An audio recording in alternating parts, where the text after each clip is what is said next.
Luar biasa, Allahu Akbar.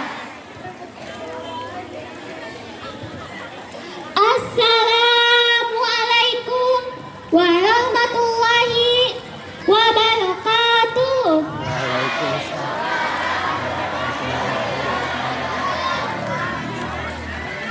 Hijau-hijau daun padi, daun padi jatuh ke kali. Mentang-mentang saya bukan anak Kang Deddy Mulyadi, jawab salam saya kalama sekali. Saya ulangi sekali lagi ya. Assalamualaikum sallallahu alaihi wasallam, kepada keluarganya, kepada para sahabatnya, dan sampai kepada kita semasa umatnya. Amin ya Allah ya Rabbal. Allah Subhanahu wa taala pernah berfirman di dalam Quran surat Al-Isra ayat pertama. A'udzu billahi minasyaitonir rajim. Bismillahirrahmanirrahim. Subhanalladzi asra bi abdihi lailan minal masjidil harami ilal masjidil aqsa. Minal masjidil harami ilal masjidil aqsa alladzi barakna haulahu linuriyahu min ayatina innahu huwas samiul basir. Artinya, Maha Suci Allah yang telah menjalankan hambanya Muhammad pada suatu malam dari Masjidil Haram di Mekah ke Masjidil Aqsa di Palestina, yang telah kami berkahi sekelilingnya, dan itu merupakan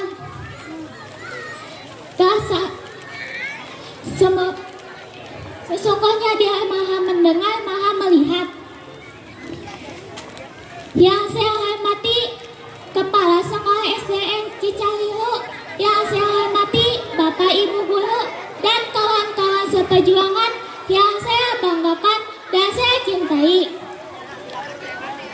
Mari kita bersama-sama menyanyikan lagu tentang di suatu malam. Di suatu malam di bulan Rajab, Allah memanggil Nabi Muhammad untuk menerima wahyu salat sehari semalam 17 rakaat dari Masjidil Haram ke Masjidil Aqsa, dari Masjidil Aqsa ke Sidratil Muntaha. Subuh 2 rakaat, duhur asar 4, maghrib 3, isya 4. Jangan sampai lupa tanggal 27 pada bulan Rajab. Kita peringati itu hari Isra Mi'raj. Kita peringati itu hari Isra Mi'raj.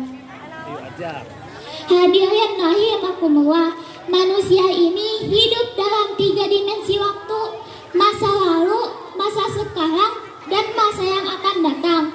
Masa lalu adalah kenangan, masa sekarang adalah kenyataan, dan masa yang akan datang adalah masa harapan, impian, hayalan, atau cita-cita.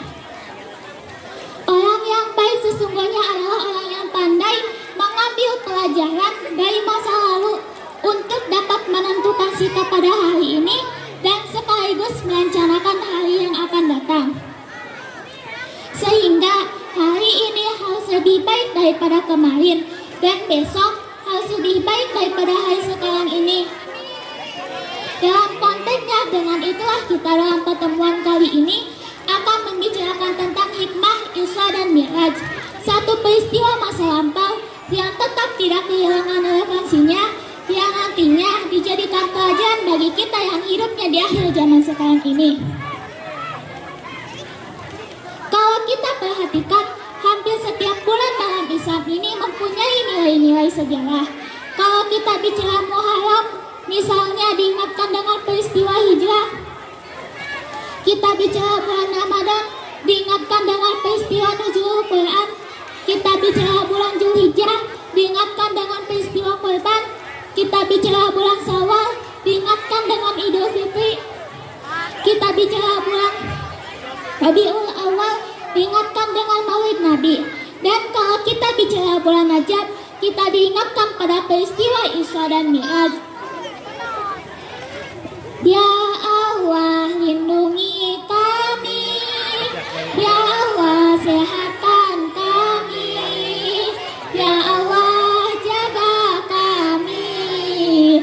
Ya Allah, sayangi kami. Salatullah, salamullah ala toha rasulillah. Salatullah, salamullah ala yasin habibillah. Ya Allah, lindungi kami. Ya Allah, sehatkan kami. Ya Allah, jaga kami. Ya Allah, sayangi kami. Amin ya Allah ya Rabbal. Sebagai yang kita maklum, Quran itu memang bukan kitab sejarah, tetapi Al-Quran banyak menceritakan peristiwa-peristiwa bersejarah. Dan kalau kita perhatikan, gaya bahasa yang digunakan oleh Al-Quran dalam menceritakan peristiwa-peristiwa bersejarah itu berbeda satu dengan lainnya. Istimewa untuk menceritakan Isra dan Mi'raj, Allah memulai ayatnya dengan menggunakan kalimat tasbih. Seperti yang kita baca di dalam Quran surat Al-Isra ayat pertama. Bismillahirrahmanirrahim. Subhanalladzi asra bi abdihi lailan minal masjidil harami ilal masjidil aqsa.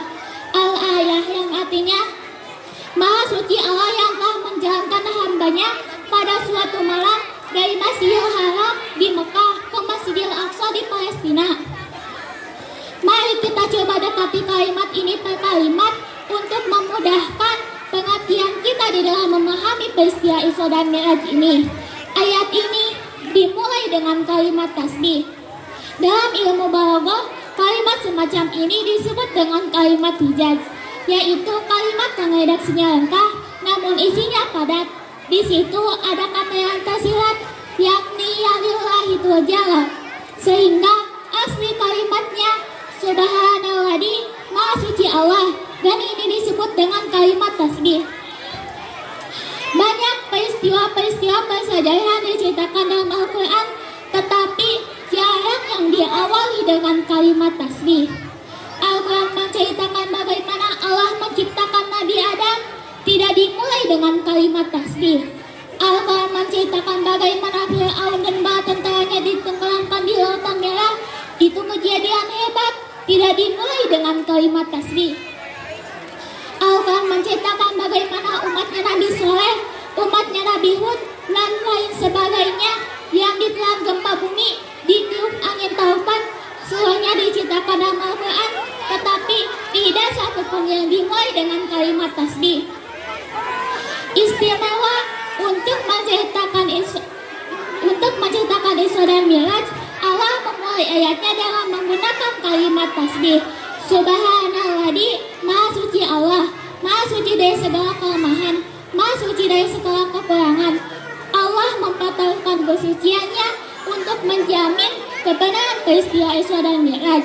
Dan sebagai petanda, Isra dan Mi'raj bukan sekedar peristiwa biasa, tetapi Isra dan Mi'raj adalah peristiwa yang sangat amat luar biasa, sampai Allah menggunakan ayatnya dengan kalimat tasbih. Apa hikmah yang kita ambil dari kalimat tasbih ini? Saudara, kita tahu di dalam agama kita ini ada ibadah macam-macam. Ada ibadah yang berat dan perlu modal besar. Membangun masjid berat dan perlu biaya yang besar. Melaksanakan ibadah haji berat dan perlu biaya yang besar. Menurut umumnya ukuran ekonomi bangsa kita, ini jenis ibadah yang berat dan perlu modal besar. Adik-adik, ayah tepuk anak soleh. Siap? Siap. Tepuk anak soleh. Aku anak soleh, rajin sholat, rajin ngaji, orang tua dihormati, cinta Islam sampai mati. La ilaha illallah Muhammadur Rasulullah. Islam, Islam, yes. Sekali lagi. Sekali lagi. Sekali lagi ya. Tepuk anak soleh. Aku anak soleh, rajin sholat, rajin ngaji, orang tua dihormati, cinta Islam sampai mati. La ilaha illallah Muhammadur Rasulullah. Islam, Islam, yes. Mantul, mantap betul. Lalu ada pula ibadah itu yang berat tapi modalnya ringan, seperti puasa. Puasa itu kan berat. Puasa itu bukan menahan lapar dan hausnya yang berat, tetapi esensi puasa itu sendiri, yakni kemampuan mengendalikan nafsu. Kan kita ini kalau sedang puasa, lapar ditahan, tapi marah kadang-kadang gak tahan. Haus ditahan, tapi ngomongin orang kadang-kadang gak tahan. Itu ditipu esensi puasa, kemampuan mengendalikan nafsu. Dia ibadah yang berat, tapi modalnya ringan. Modal paling penting, niat. Sahur itu kan hukumnya sunnah muakkadah, yang wajib itu niatnya. Ini jenis ibadah yang berat, tapi modalnya ringan. Lalu ada pula ibadah itu yang ringan, modalnya pun ringan. Agama menyebutnya dengan kalimat muthayyibah, ucapan-ucapan yang baik yang banyak diajarkan oleh agama kita. Bertemu teman, assalamualaikum, ibadah. Memulai pekerjaan, bismillahirrahmanirrahim, ibadah. Melihat sesuatu yang hebat, masya Allah. Melihat sesuatu yang luar biasa, subhanallah. Terkejut, astagfirullah. Mendapatkan nikmat, alhamdulillah. Terkena musibah, innalillahi wa inna ilaihi rajiun. Ibadah dengan modal yang ringan berupa mengucapkan kata-kata yang baik yang banyak diajarkan oleh agama kita. Ini kan ringan, tidak perlu salat taharah. Yang tidak punya wudu itu baca istighfar boleh, yang tidak punya wudu itu baca selawat boleh. Membiasakan mengucapkan kata-kata yang baik di dalam kehidupan. Itu hikmah yang kita ambil dari kalimat subhanallah. Mari kita bersama-sama selawat tasbih. Subhanallah walhamdulillah wala ilaha illallah wallahu akbar wala haula wala quwwata illa billahil aliyyil azim.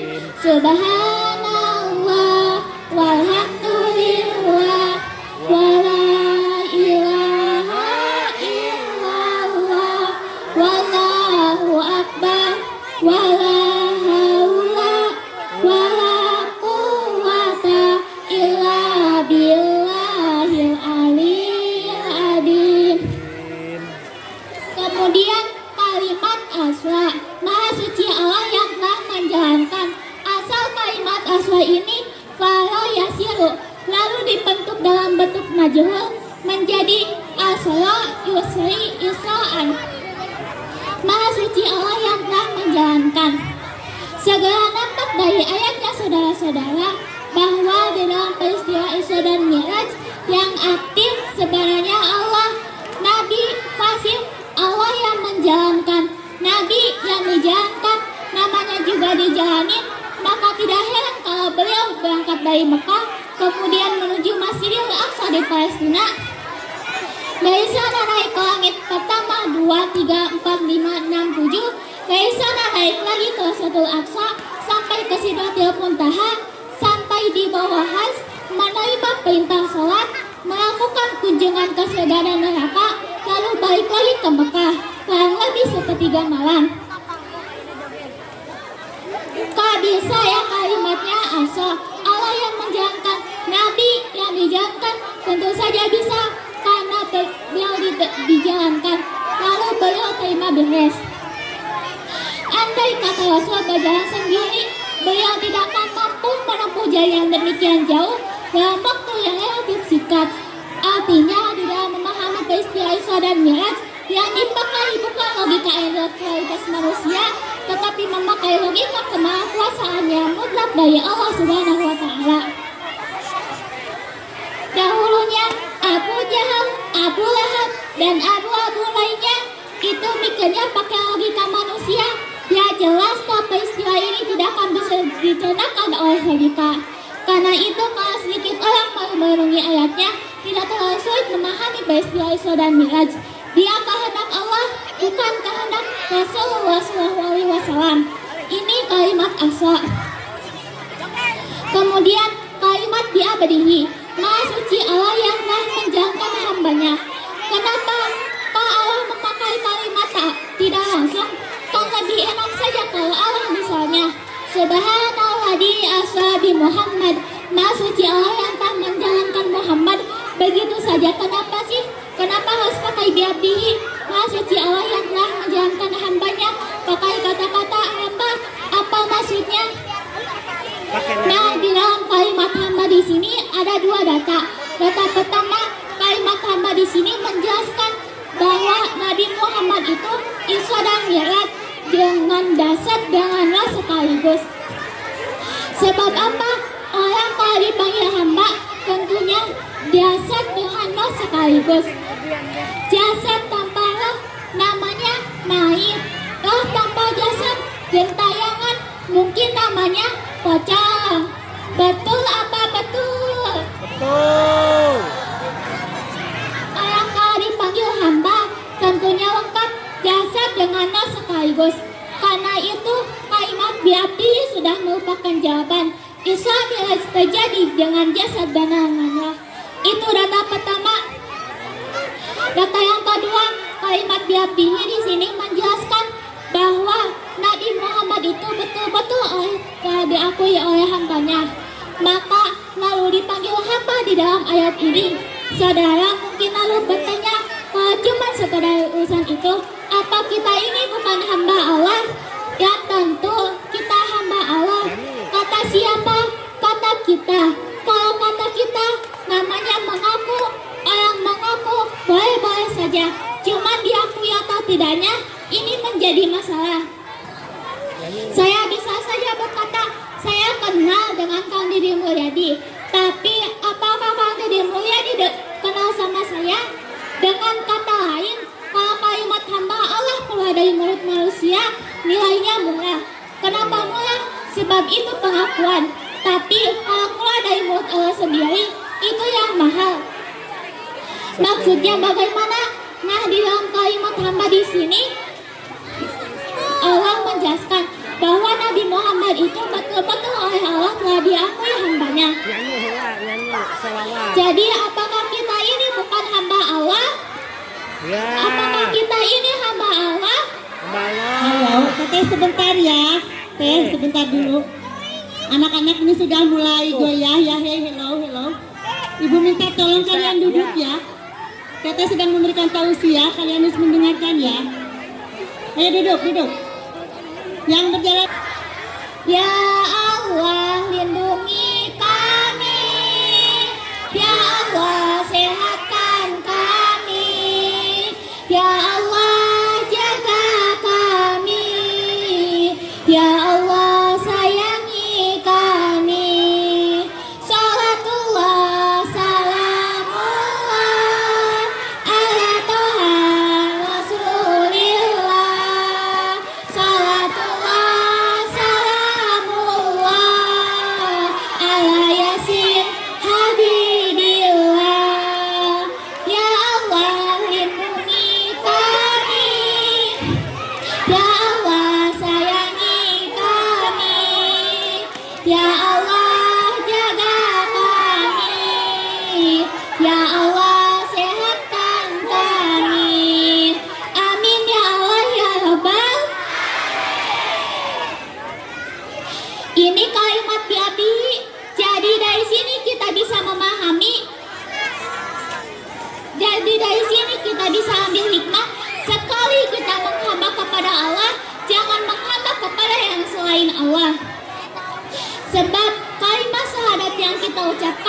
punya konsekuensi. Asyhadu alla ilaha illallah, saya bersaksi tiada Tuhan selain Allah, maka saya tidak akan pernah menyembah kecuali hanya kepada Allah. Saya tidak akan pernah takut kecuali hanya kepada Allah. Saya tidak akan pernah minta tolong kecuali hanya kepada Allah. Saya tidak akan pernah takut kecuali hanya kepada Allah. Konsekuensi yang logis daripada kalimat ucapan syahadat ini, sekali kita menghamba kepada Allah, jangan menghamba kepada yang selain Allah. Adapun Nabi, sebelum dipanggil biabdihi dalam ayat ini, kita baca dari sejarah tahun-tahun sebelum beliau dipanggil biabdihi, tahun ke-lalu Amul Hujni dalam sejarah itu, tahun duka cita, beliau ditinggal oleh paman tercintanya Abu Thalib. Setelah paman tercintanya meninggal, istri tercinta pun wafat, Siti Khadijah. Wafat kedua pelindung itu makin meningkat gangguan kafir Quraisy, dihina, dicemoohkan, dicaci maki, dilantai dengan kotoran onta, bahkan akan diancam untuk dibunuh. Lulus dari semua itu, maka lalu Allah panggil beliau biabdihi, seolah-olah Allah mengatakan, Muhammad itu betul-betul hambaku, tidak bergeser ke hambaan yang lainnya apapun yang menimpa dia. Dari kalimat biabdihi kita bisa memahami Isra yang merupakan perjalanan Nabi dari Masjidil Haram hingga Masjidil Aqsa, dan Mi'raj yang lainnya Nabi dari Masjidil Aqsa menghadap Allah. Semata-mata peristiwa ini terjadi menurut apa maunya Allah. Nah, kemudian apa tujuan daripada Isra dan Mi'raj ini? Hakikatnya cuma Allah yang tahu. Namun kalau kita lihat di penghujung ayatnya, kita akan menemukan kalimat linuriyahu min ayatina. Keseluruhan perjalanan yang ajaib dari berangkat sampai kembali, tujuannya linuriyahu min ayatina, untuk kami perlihatkan kepada Nabi Muhammad sebagian kecil daripada tanda-tanda kebesaran kami, untuk disampaikan kepada umatnya yang nantinya dijadikan pelajaran di dalam mengarungi kehidupan. Seluruh perjalanan yang dilihat oleh Nabi, seluruh pemandangan yang ditemui di dalam perjalanan itu sebagian kecil daripada tanda-tanda kebesaran kami. Dan itu merupakan tampil contoh buat kita yang hidupnya di akhir zaman sekarang ini. Mari kita bersolawat Isra dan Mi'raj. Allahumma barik lana fi Rajab wa Sya'bana wa balighna Ramadana wa hasil maqasidana.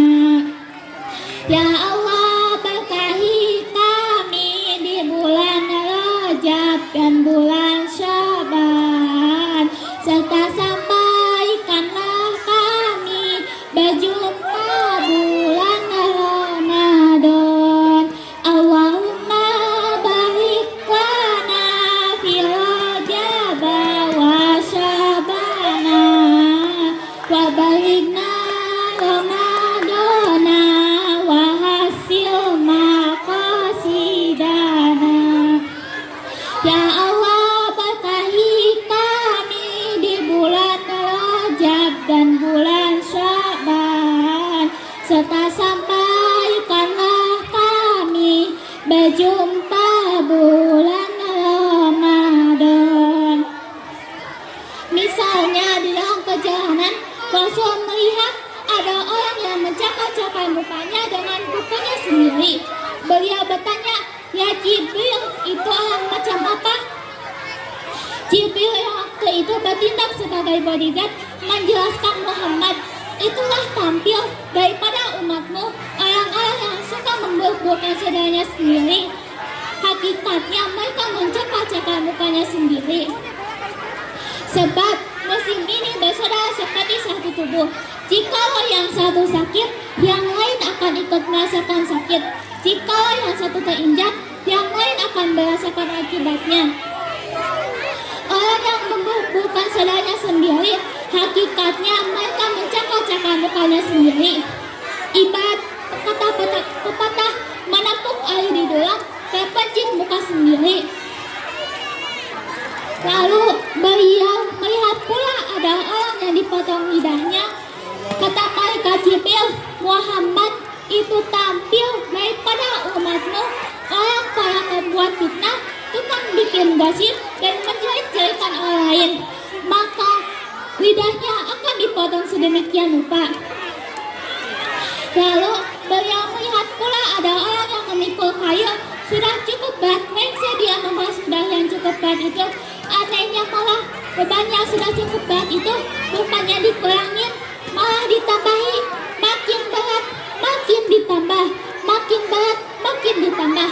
Sampai Nabi heran dan tanya, Jibril, apalagi kalau ini? Nah, ini tampil daripada umatmu, orang yang dipercaya memikul satu amanah, tetapi amanah yang satu belum dikerjakan, sudah menerima amanah yang lainnya. Maka bertumpuk-tumpuk di pundaknya amanah yang harus disampaikan. Adik-adik, ayo tepuk anak saya lagi. Siap? Tepuk anak soleh. Aku anak soleh, rajin sholat, rajin ngaji, orang tua dihormati, cinta Islam sampai mati. La ilaha illallah Muhammadur Rasulullah. Islam, Islam, yeah. Orang yang telah banyak jabatan tetapi ternyata tidak mampu melaksanakan tugasnya, tetapi dikasih jabatan baru, mau lagi, dikasih yang baru, mau lagi. Soal mampu atau tidak, itu nomor 2. Yang penting punya jabatan. Lalu beliau melihat pula ada sekelompok orang yang menanam buah. Hari itu dia menanam, hari itu juga tumbuh, hari itu juga keluar buahnya, dipetik, lalu keluar lagi ke buahnya. Tiap kali dipetik, tiap kali keluar buahnya. Kata malaikat Jibril, Muhammad, ini contoh daripada umatmu, orang-orang yang gemar memberikan bantuan kepada orang yang memang memerlukannya. Mereka yang rajin sedekah, membantu fakir miskin, menyantuni yatim piatu, membantu pengembangan dakwah madrasah dan pesantren. Hakikatnya mereka mengeluarkan uang sendiri, tetapi hakikat itu sendiri adalah untuk kepentingan dari mereka sendiri. Dan di dalam peristiwa Isra Mi'raj, Nabi Muhammad menerima wahyu yang awalnya 50 waktu menjadi 5 waktu.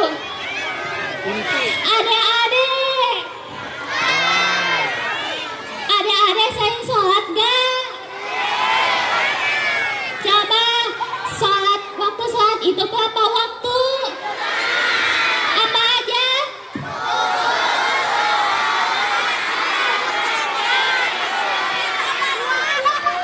Kalau subuh berapa rakaat?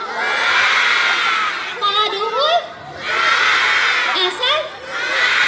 Maghrib? Isya? Kalau duhur berapa? Betul, adik-adik pintar banget.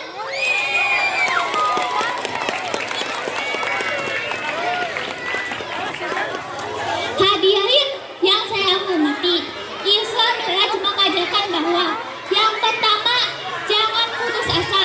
Setelah kesedihan, pasti ada kemuliaan. Yang kedua, dekatkan diri kepada Allah, terutama lewat sholat. Yang ketiga, perbaiki akhlak. Ibadah tanpa akhlak hanya akan jadi rutinitas kosong. Yang keempat, jangan malas. Orang sukses bukan yang paling pintar, tetapi orang yang paling istiqomah. Hadirin sekalian, mari kita jadikan peringatan Isra Mi'raj bukan hanya acara tahunan saja, tetapi perbaiki akhlak, membaca salawat, berbanyak salawat. Bulan Rajab mengajarkan kita untuk memperbanyak istighfar dan taubat. Rajab adalah waktu yang terbaik untuk membersihkan hati, memperbaiki diri, dan menata niat. Kalau selama ini sholat kita masih bolong, bacaan masih terburu-buru, atau akhlak masih menyakiti orang lain, maka bulan Rajab adalah waktu yang terbaik untuk berubah. Hadirin yang dimuliakan Allah, Rasulullah SAW pernah berdoa, Allahumma barik lana fi Rajab wa Syabana wa balighna Ramadana wa hasil maqasidana. Ya Allah, berkahi kami di bulan Rajab dan bulan Syaban, serta sampaikanlah kami berjumpa bulan Ramadan. Allahumma barik lana fi Rajab wa Syabana wa balighna Ramadana wa hasil maqasidana. Doa ini menunjukkan bahwa bulan Rajab bukanlah sekedar bulan biasa, ia adalah bulan untuk memperbaiki diri, agar saat Ramadan datang kita sudah siap secara iman dan amal. Hadirin rahimakumullah, gunakan bulan Rajab ini untuk mendekatkan diri kepada Allah. Kurangi hal yang tidak bermanfaat, membaca salawat, perbanyak salawat.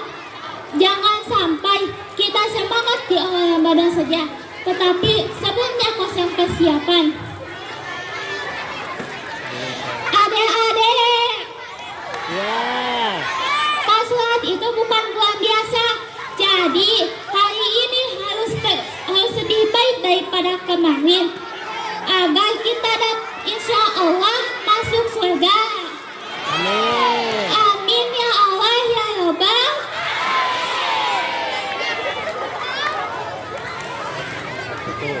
Sekian pidato yang dapat saya sampaikan. Semoga bermanfaat untuk kita semua di sini. Mohon maaf bila ada salah kata. Jika ada kekurangan, maka saya akan berubah. Jika ada kelebihan, maka itu datang dari Allah sendiri. Sebelum saya tutup, izinkan saya untuk menyampaikan sebuah pantun. Nonton bola tayangannya hebat, ternyata golnya malah offside. Adek-adek, kalau saya pantun, cakepnya lebih keras lagi ya. Saya ulangi sekali lagi ya. Nonton bola tayangannya hebat, ternyata golnya malah offside. Sekian pidato saya tutup sudah. Semoga bermanfaat untuk kita semua di sini. Hadanallahu wa iyyakum ajmain. Akhirul kalam. Wassalamualaikum warahmatullahi wabarakatuh. Waalaikumsalam warahmatullahi wabarakatuh. Jajaka adik-adik dan ibu-ibu Mustami bisa menambahkan apa yang kami berikan. Teteh boleh bertanya. Teteh sekarang kelas berapa? Kelas 7 7 di mana? di SMPN 16 Tasikmalaya. Masya Allah, kelas 7 di SMPN 16 Tasikmalaya. Bagaimana perjalanan teteh bisa menjadi mubalik muda? Awalnya pas kelas 5, pas kelas 5 saya ikut lomba Hafiz dan alhamdulillah juara harapan ketiga. Nah pas kelas 6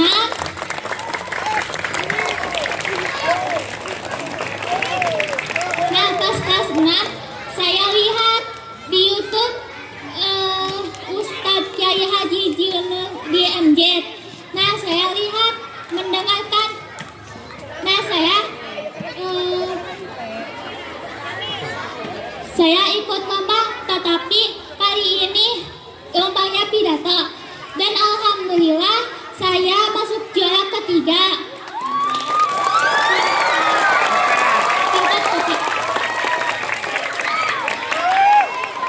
Dan di situ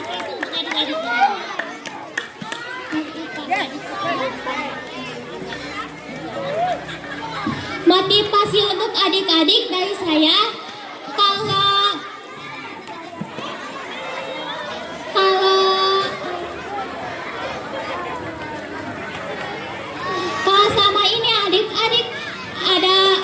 cita-cita, maka raihlah.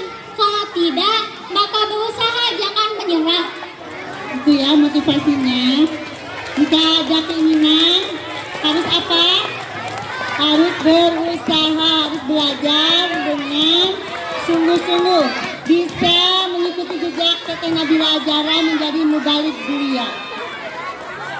Yakin di sini ada yang bisa mengikuti jejak Teteh Nabila Azhara? Yakin? Ya, kita semua mengatakan begini. Saya pasti bisa. Saya pasti bisa. Saya pasti bisa. Tetapi harus ada usaha. Terima kasih Teteh. Jejak Umum Siro.